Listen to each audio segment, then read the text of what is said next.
Hi, I'm Charmaine Lord, and earlier in the week I was talking about what it is in Caribbean food that you want to know about, and somebody said, what's your spice profile? Whoops, there goes the sundial. Okay, so here's our spice profile.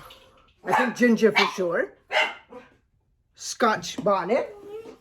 Scotch bonnet overboard. You see, it kind of looks like a little bonnet. Thyme. Used in all our stews, all our spices.